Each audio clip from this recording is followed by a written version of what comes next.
Hello and welcome to Faction Turn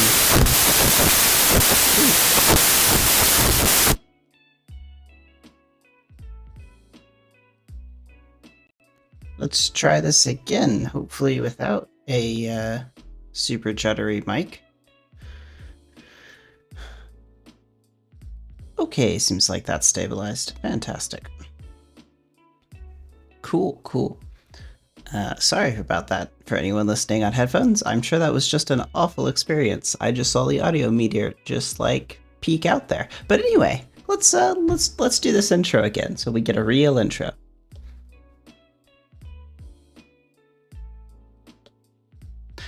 Hello and welcome to Unrestricted Lore Affairs Beacon Space Faction Turn 53. It's fantastic to have you all back, and as always, I'm Xavier Storditz. But let's go ahead and get ready to get started today. It's Faction Turn 53, and I don't think there's that many pre-game announcements for us to get into. We're, of course, looking at our wonderful map tool at the World of Tellus to get things started. But that's not where we'll start with our factions today. Instead, we'll start with the Amelhart Institute, who's up first. They will not be changing their goal and will collect their income of 6 faction credits before buying an asset. Let's go ahead and give them their money. I'm sure they'll appreciate that. From the bank, they're going to get a total of 6 faction credits. They're going to go purchase an asset here. Go ahead and put it at the bottom of their list. That sounds fine. Yeah, I can edit this portion of the sheet. That's okay. More Amelhart Institute. They're going to be buying a Demagogue asset, which comes in at the nice price of 20 faction credits. Now, of course, they're then going to use their existing discounts that they have for a total discount of 16, but will be a functional discount of 10, which will be the only thing they do on this turn. Oh, I should have marked the asset as purchased. Let's do this correctly. Purchase Cygnus. 53 cost. That's the only thing they have paid for this turn. 10 using discount of 16 from CBs. And that wraps up their turn. It's fantastic. We're already off to a rolling start.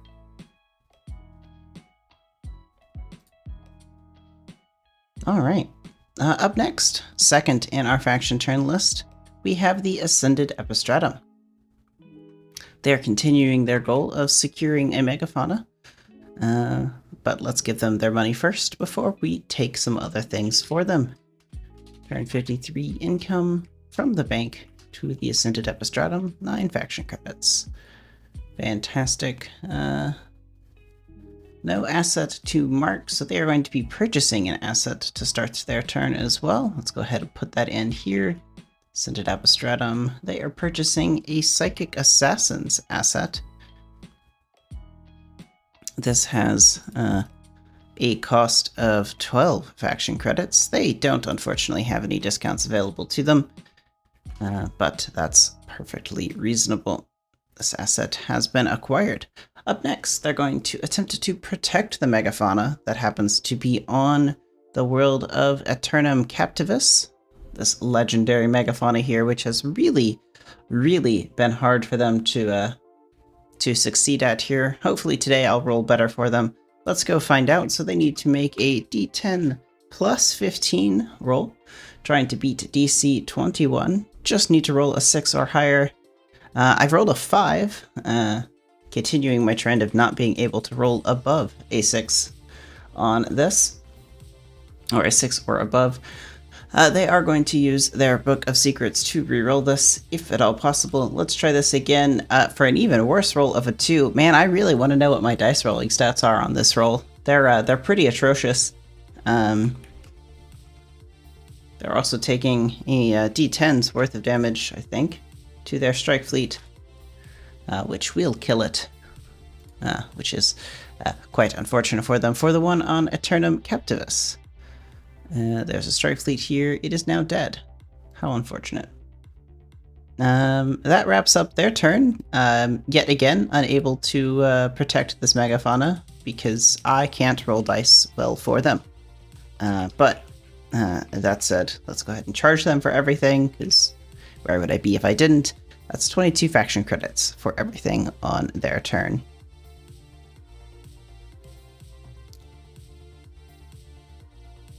Up next, we swing on in to the Assembled Commonwealth, collecting their income for this turn for a total of 6 faction credits. They're going to be taking the Scout a System goal, as well as buying an asset, continuing quite a trend of our initial 3 factions here. Let's go ahead and get this into the spreadsheet for everyone, but they do have a few assets to move around first, so let's go ahead and do that. So, the Assembled Commonwealth gets to clear purchase sickness of this. First off, they're going to use their Extended Theater asset currently located on Grow World to move the pre-tech manufactory on this world to Tellus. So that's fantastic. That, of course, also triggers a pirate tag to be paid to Tahora Y. As it moves on to Tellus. But of course, they have a bank which negates this charge, so that's totally fine. Next up, they're going to buy a pre-tech manufacturing asset on Grow World, trading in the Extended Theater asset that just moved the other pre-tech manufacturing. So, pre-tech, let me find their asset they are trading in. It's this Extended Theater. It's going to become a pre-tech manufactory. It's now a wealth asset. It previously cost 10. So there's a 15 cost difference. They have a discount to use as well on this purchase. So the trade-in is 15. Do I have rules on how the discounts work with trade-ins?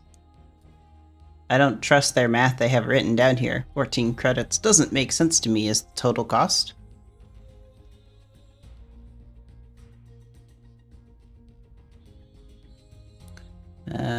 Purchase price and discounts.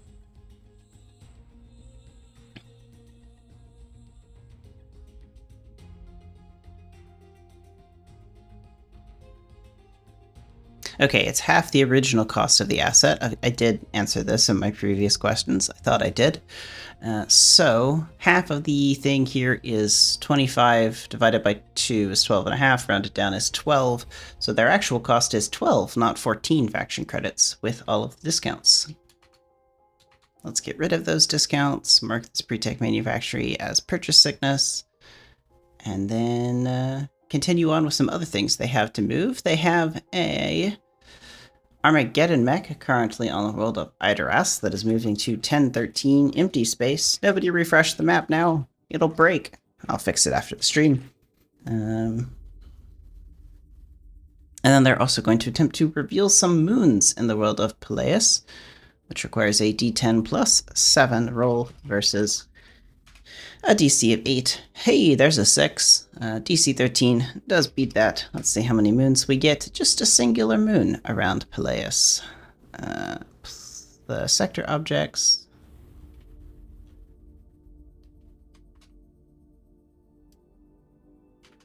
Moon 19.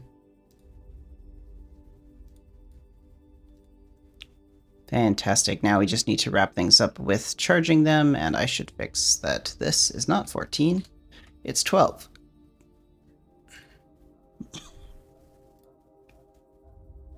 $53 costs for the Assembled Commonwealth, paid to the bank.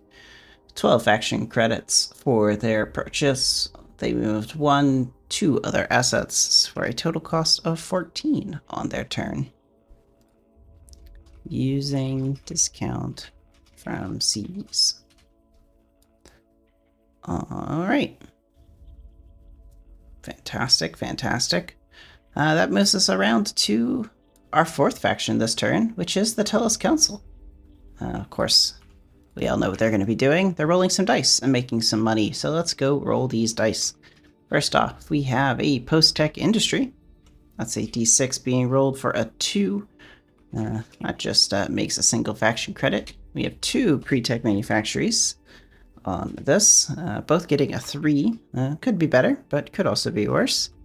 This rerolls for a harvester. That's a faction credit right there. And then a party machine, which also generates a faction credit. No reroll triggers applied. So 1 credit for the post-tech, 2, 3, 4, 5 for the pre-techs, 6 for the harvesters, 7 for the party machine. Doubled up to 14. No rerolled was triggered, so that's just 14 credits for the Tellus Council. Cost, Tellus Council, paid to the bank. They're 1 faction credit of income. Fantastic. That wraps up the Tellus Council. And we'll move around to the Starlit Court.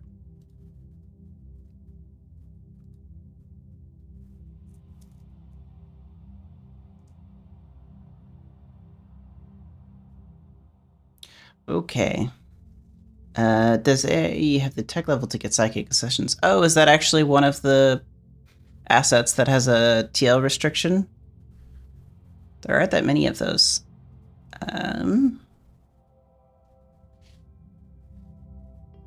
Psychic assassins.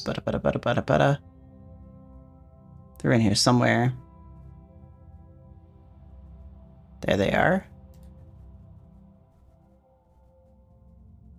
Oh, it's not. What do they buy?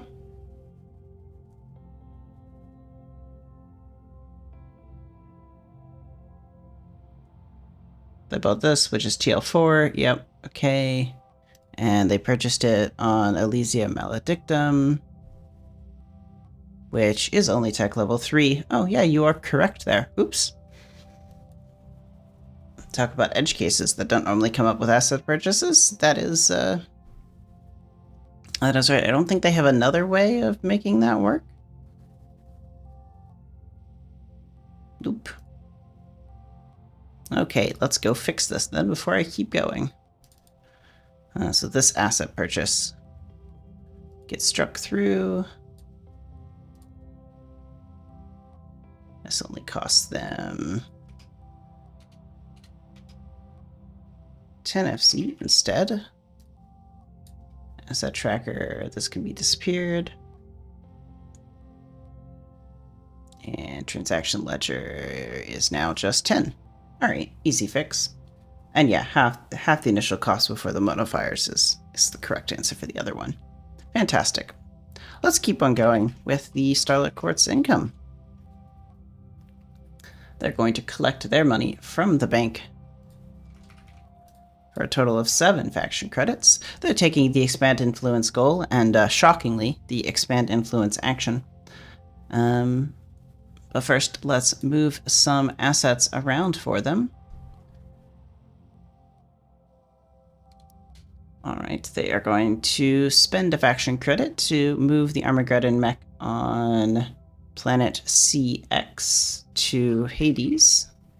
And they're going to spend a faction credit to move one of these Armageddon mechs from Grail World to planet AB.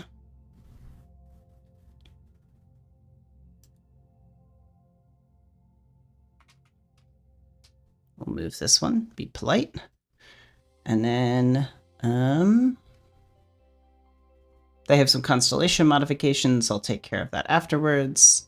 And then they're going to use the Armageddon mech on Hades to build a 1 HP base of influence there.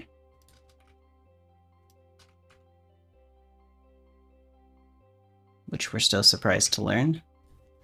It's just a single faction credit on Hades.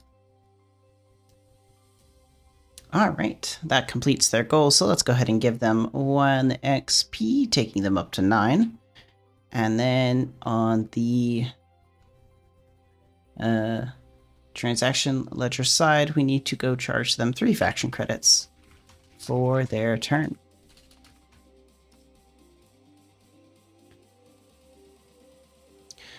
Up next, we have the Agumala Syndicate, who are coming in 6th this faction turn. They are taking the hunt, continuing their Hunt a Megafauna goal that they have from last turn, but will collect their 6 faction credits of income for this turn.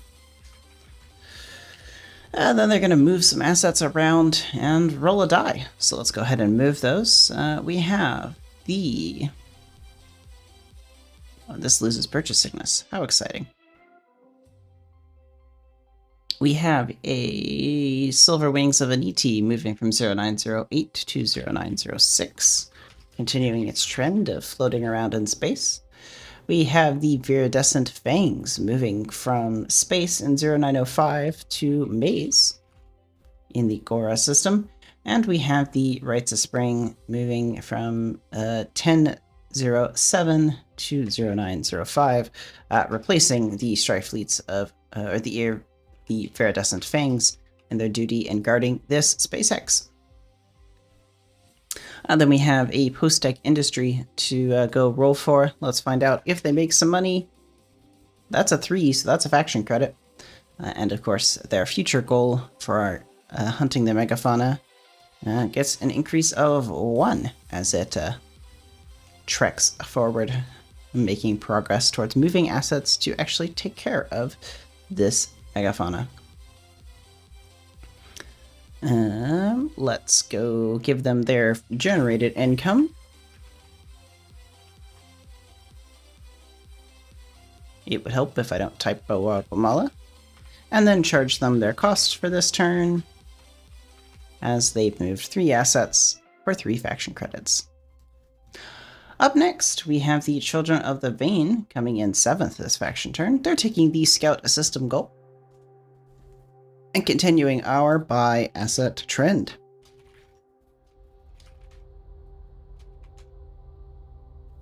They are collecting 9 faction credits of income before moving some assets around.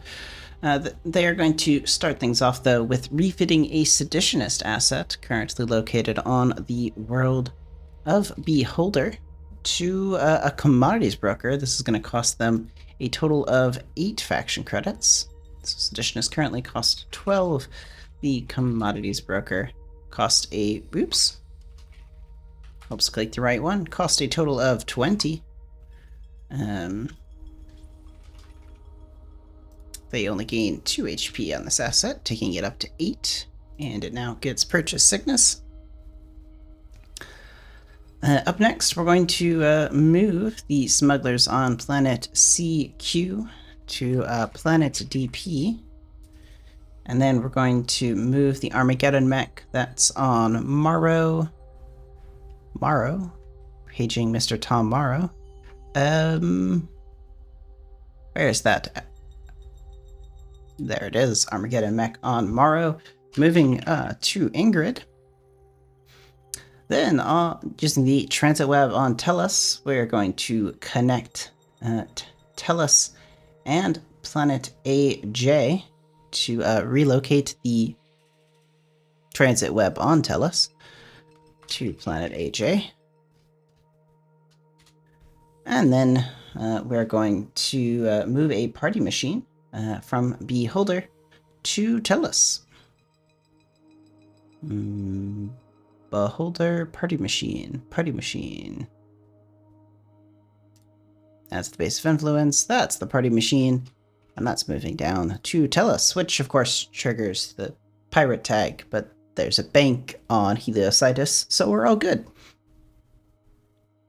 We're going to revise charts to build ourselves a gas giant mine in the Gora system. This is difficulty 10 with a +8 bonus. D10 rerolling ones once, +8 is a 15, so that successfully builds a gas giant mine in the Gora system. Gas giant mine 4. Gas giant mine. Okay, that grants them 1 XP, taking them up to 4. Now we just have to go charge them for their costs this turn, a total spend of 12 faction credits from the Children of the Vein, heading back to the bank.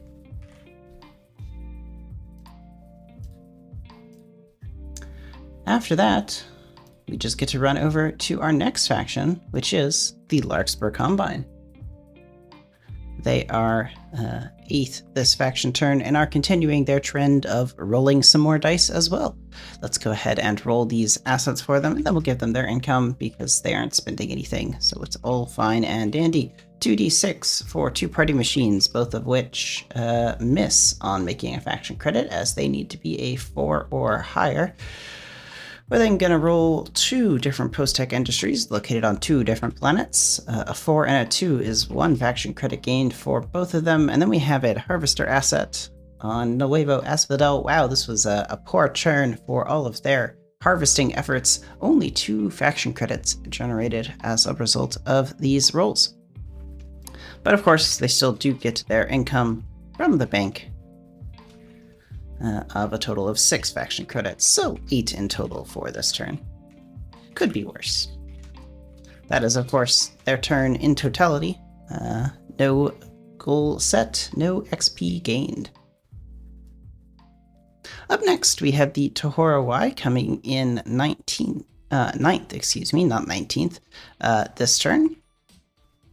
They're going to be taking the inside enemy territory goal and returning us to the tried and true by asset action. Let's go ahead and give them their income of 22 faction credits to the Tohora Y, 22. Fantastic. And then first off, we have some assets to move around for them. So we are going to relocate the strike fleet, the Kapua Ramana, from Mancuraniti to Tellus. This costs a faction credit. This asset is then going to attempt to be traded in, and while permission has been granted by the Telos Council, somebody else also gets a say here.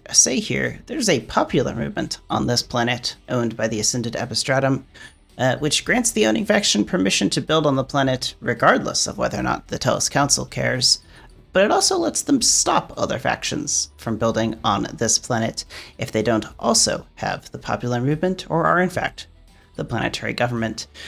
This popular movement has blocked the creation of an Armageddon mech from the Tohora Y, so this purchase becomes not a thing that occurs this turn.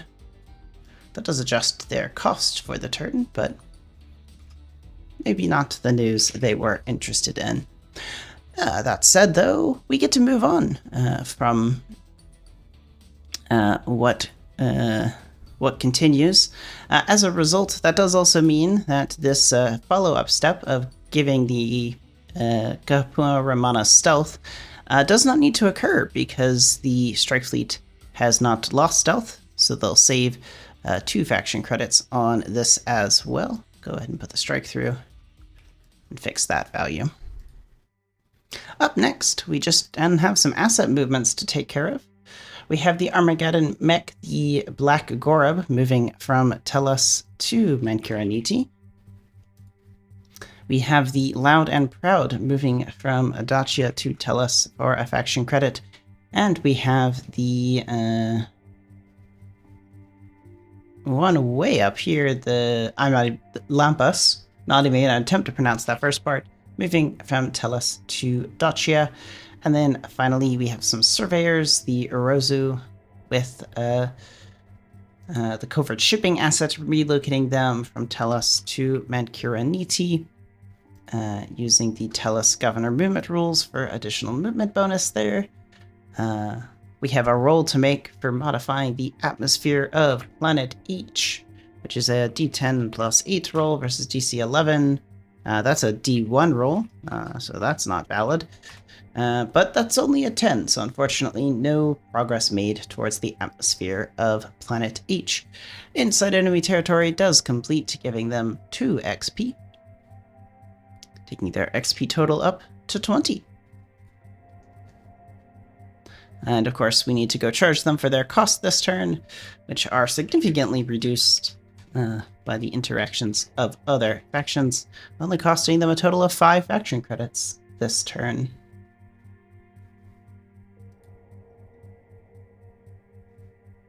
Oh, is the stream cutting in and out?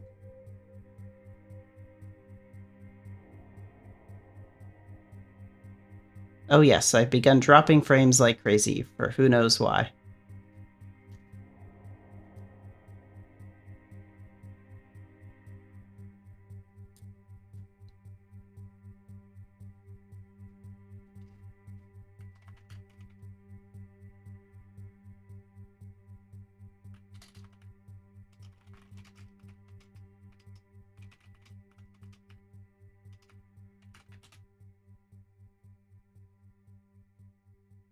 Let's see if this stabilizes. I'm going to give it a second.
Wonder if it's recovered? No.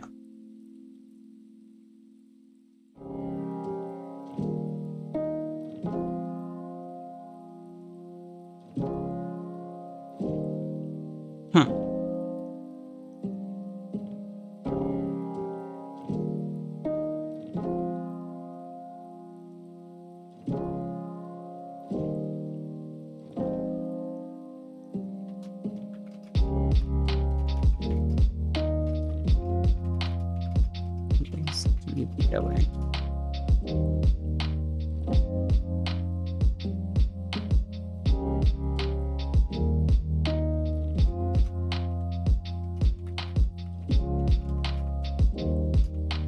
Alright, let's restart the stream here. See if that solves this problem. Stop streaming for a second.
This doesn't seem to be much better. Is it just Twitch?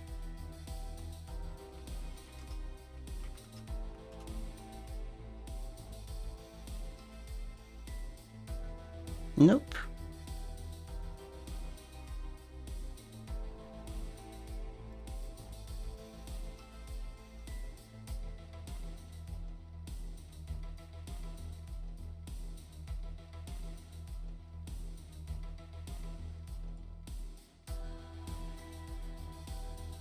I'm still dropping like 50% frames here for no good reason.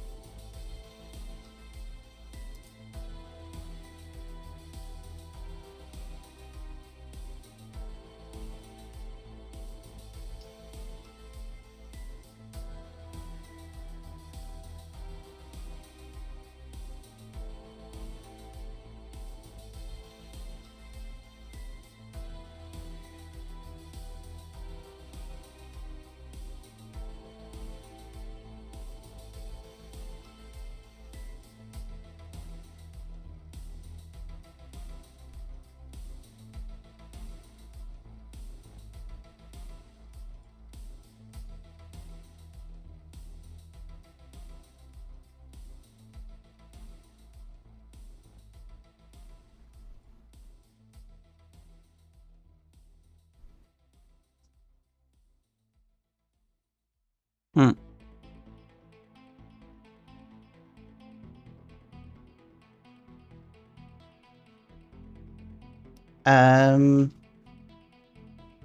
We might be back more stable, but Twitch still says it's unstable, and I still seem to be dropping like 50% on my frames.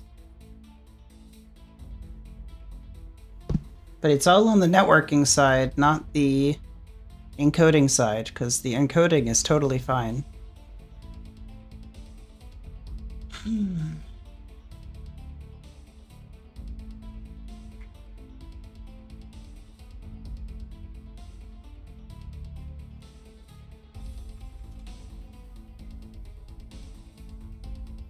Wild.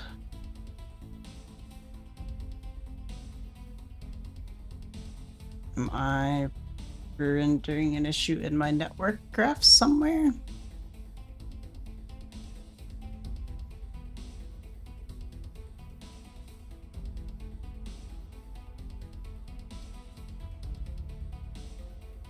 Nope. Unify seems to say everything is working.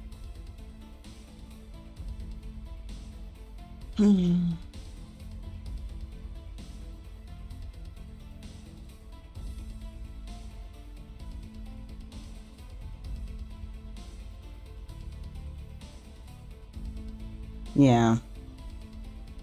I mean, from what it looks like, it's dropping about 50% of the frames, which I should totally be capable of streaming at more than 2 kilobytes per second. Because I normally am.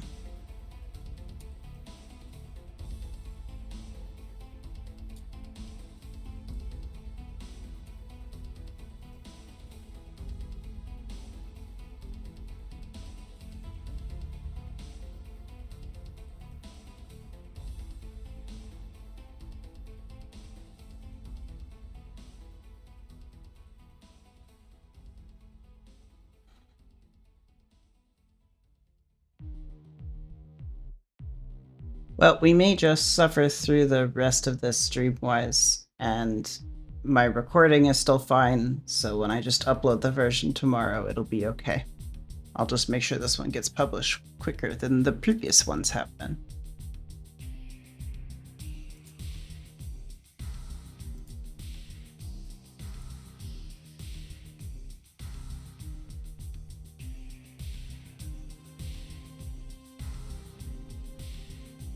Alright, I'm just gonna quickly wrap up then the rest of the stuff. The stream will be scuffed for those watching. I apologize. I haven't quickly figured out what's wrong, and it seems like any solution will require me to like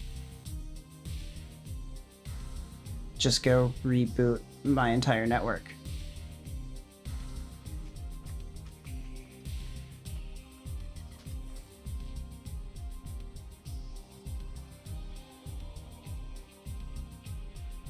I'll go give that a try real quick. Here's some choppy music then, I bet.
Maybe we're back.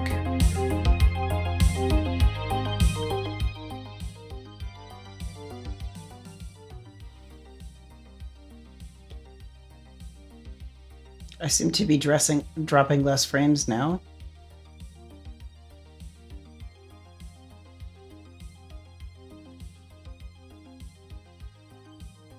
Okay. Let's give this a minute and see if it stabilizes.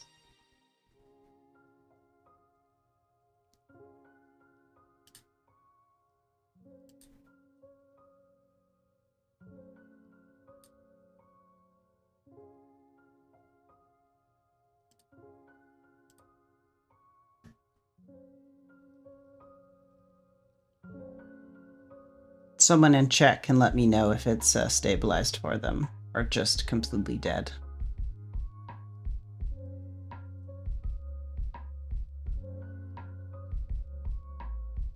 But for now, looks like OBS has recovered. So I'm gonna keep going just to get through the rest of the faction turn. There aren't that many more to do. In fact, up next, we have the Concord of Mutual Disdain. We're going to be expanding their influence and collecting 8 faction credits worth of income. 53 income from the bank to the Concord of Mutual Disdain, 8 faction credits. They're going to spend a total of 2 credits, so while I'm here, let me just go ahead and put that in. Then over on the asset tracker for them, we are going to clear purchase sickness of this, move an Armageddon mech on planet CK to planet DK, expand influence on planet DK,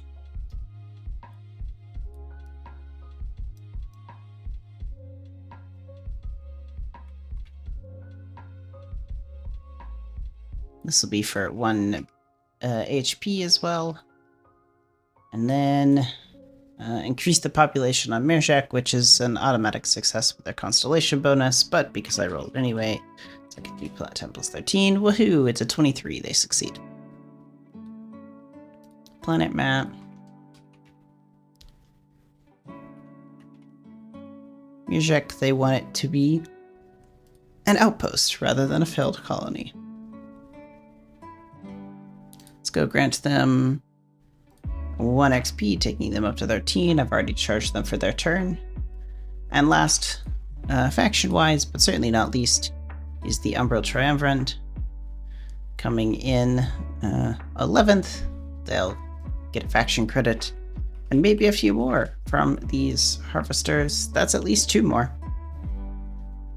Congratulations to them for their income.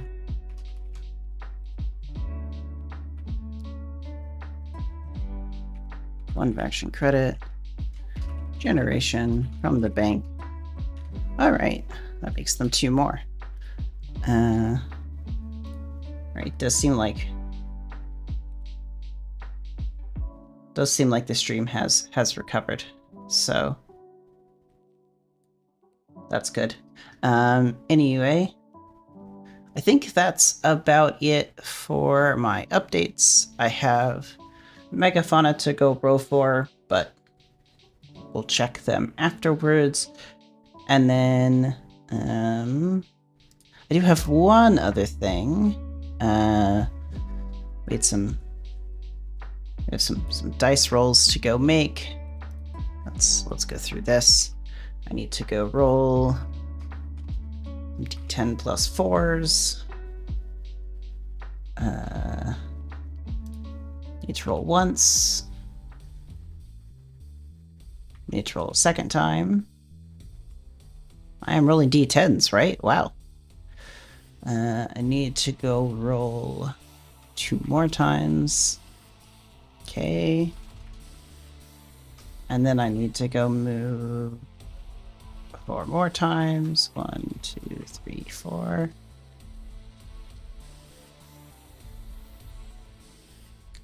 Okay.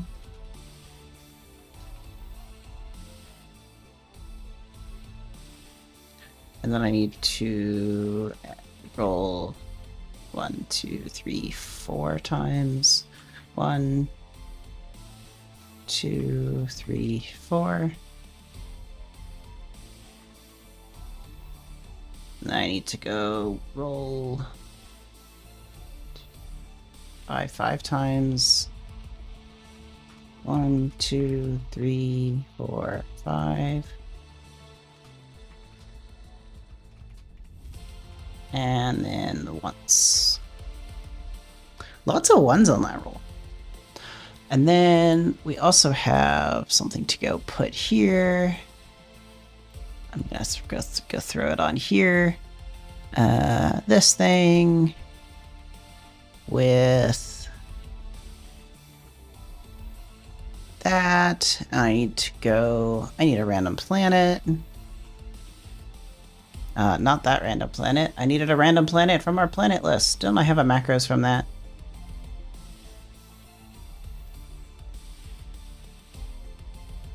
I think I do.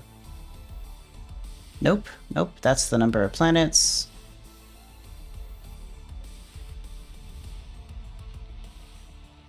I do. I have a planet list. There we go. Planet BI. It's probably not 100% accurate, but this is close enough for what I need. 1517, Planet BI. Alright, and now of course you may be wondering, why am I adding a jailer's asset back to the map?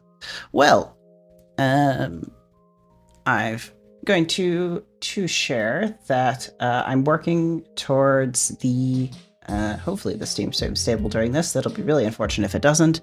But I'm going to work through a final event with everyone that we'll be working towards the end of fitting that it spawns in Concord territory. That works towards wrapping up our story we've been telling here in Beacon Space.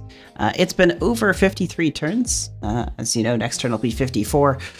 So that'll be quite a while, and that we've been playing this game over 4 years. And I'm thinking it's probably around time to figure out an ending to the story that leaves open questions to be explored in the future. So over the next several months, through the end of the year, we will be seeing some assets reappear as they materialize into space. The conclusion of folks' exploration and reconnecting the gate travel from the cataclysmic events of the glitch that made the gates unstable has allowed some transitors in the past who got stranded in transit when the glitch occurred to reappear in their destination gates have become back online. But of course, the time has changed quite a bit for them. It's potentially centuries, decades, maybe only a few years since they tried to make their jump from their perspective. But the sector has changed for many of them. The Jailers fit as a faction that could have an asset arriving in the system, so they get to be first. These assets are explicitly hostile to the player factions. You'll probably see me come in with several of them. I may have assets that have modified stats compared to what you all are able to purchase. And part of this is going to just be to see what happens as we see the outcome of the glitch getting resolved, mostly, with most of the hexes having finalized their point of interest space. There's still a few points of interest left, as we can see over in this portion of the map, and I think there's still one or two up north. I'd have to go search for them. Most of them are in, the southwest of the map, if we look at this like a 2D coordinate grid. But yeah, that's you're going to be seeing these assets appear. It's the outcome of the restabilization as you all are transiting through gates. This is why moving assets have made a role, as the gates have been imparting some extra energy as these latent jumps try to finally materialize. So hopefully it becomes a fun, engaging experience. I don't intend to destroy any faction as a result. That seems unfun, but you will see assets pop up in random places, trying to cause some mayhem unless they're dealt with. But yeah, the goal is to try and put the story in a place where there are some unopened or unanswered questions by the end of this year. So we have at least another 8 turns, April through December.